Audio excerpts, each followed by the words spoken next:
बड़ा आपको किसने किसने बनाया है ये स्मरण तो आपको होगा, लेकिन मुख्य रूप से तीन तो ऐसा है जिसने हमें बड़ा बनाया है। हो सकता है तीन के अलावा 30 का भी योगदान हो सकता, लेकिन प्रमुख रूप से तीन का योगदान तो अनिवार्य है। वह कौन कौन है? माता, पिता और गुरु। इसके अलावा किसी के जीवन में हो सकता है और तीन का योगदान हो सकता है 30 का योगदान हो सकता है 300 का योगदान हो, प्लस हो सकता है, लेकिन तीन के बाद ही प्लस होगा ना। माता, पिता और गुरु। एक भजन में हम लोग गाते हैं, सदगुरु आचार्य श्री धर्म स्वरूप साहब जी का एक पद है कि भूल कर कुसंग में जाया न कीजिए, अश्लील ग्रंथ गाना गाया न कीजिए। उसी भजन में एक पंक्ति आती है, जिनसे जन्म मिला फिर सद्ज्ञान जो दिए।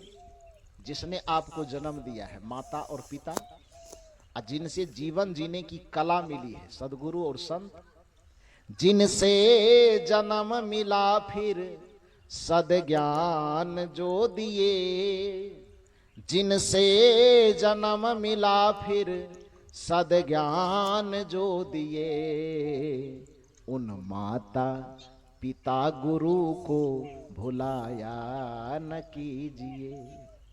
उस माता को, पिता को और गुरु को कभी मत भुलाइए। तो यह नियम कहता है कि मनुष्य हम हैं तो हमें बड़ा होने में कोई दिक्कत थोड़े है। बड़ा होने के लिए, अपने आप को साबित करने के लिए धरती पर तो हम आए ही हैं। हम किसी की फोटोकॉपी होकर के नहीं आए हैं ना।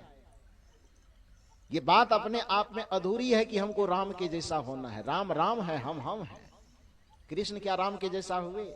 यद्यपि कहा यह जाता है कि कृष्ण जो है वो राम का ही रूप है, दूसरा रूप है, लेकिन दूसरा रूप होने पर भी कृष्ण ने अपनी छवि अलग बनाई कि राम के जैसे बनाई? राम जी के जैसे नहीं बनाई ना। जब एक रूप है दोनों, कहा यह जाता है अवतारवादी मान्यता के अनुसार कि अगले युग में जो राम थे वो दूसरे युग में कृष्ण बन करके आए। यदि आप ही की मान्यता है कि वह दोनों एक ही है लेकिन अलग अलग व्यक्ति बन करके आए, तो कृष्ण ने राम के व्यक्तित्व का अनुकरण किया कि अपना छवि अलग बनाया ना। तो हमको क्यों कहते हैं कि फलां के जैसे बन जाइए? हम क्यों बने राम के तरह?